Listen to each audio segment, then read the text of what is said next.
আজিৰ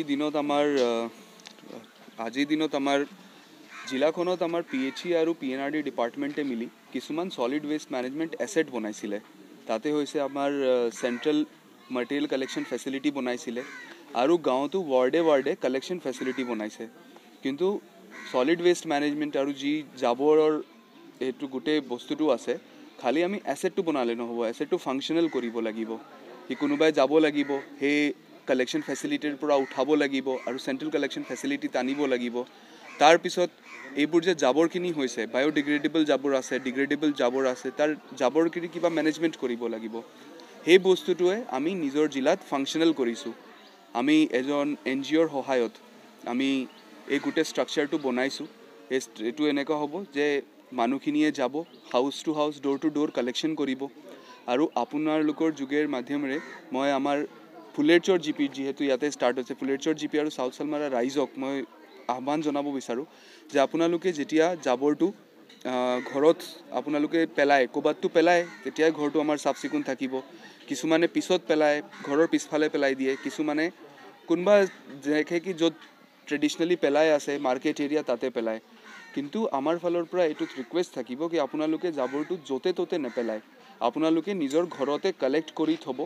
আমাৰ solid waste management যোন কালেকশ্যনৰ চাফাই কৰ্মচাৰীসকল আছে, তেওঁলোক আপোনাৰ ঘৰত যাব আৰু ঘৰত গৈ তাতে 6-5টা কেটেগৰী আছে। আমি জাষ্ট এইটো বিচাৰোঁ কি আমাৰ ৰাইজে বায়'ডিগ্ৰেডেবল আৰু নন বায়'ডিগ্ৰেডেবল ৱেষ্টটো বেলেগ কৰি থয়, বাকী কাম তেওঁলোকেও কৰি ল'ব।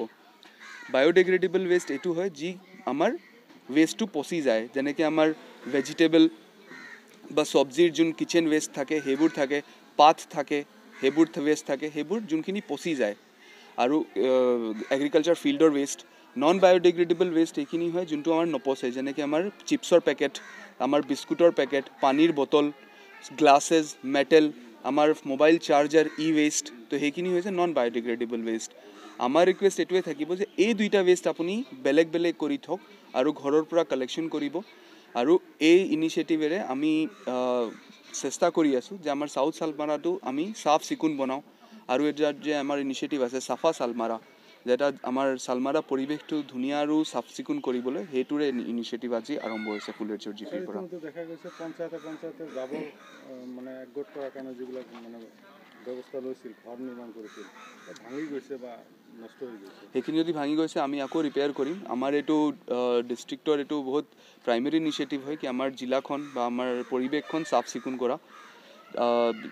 যিহেতু এতিয়া আসাম গভৰ্ণমেণ্টেও মানে আমাক এনেকুৱা এটা ইনিচিয়েটিভ বনাই দিছে কি আমি PHE আৰু PNRDৰ যোগেদি solid waste management, liquid management কৰি আছোঁ।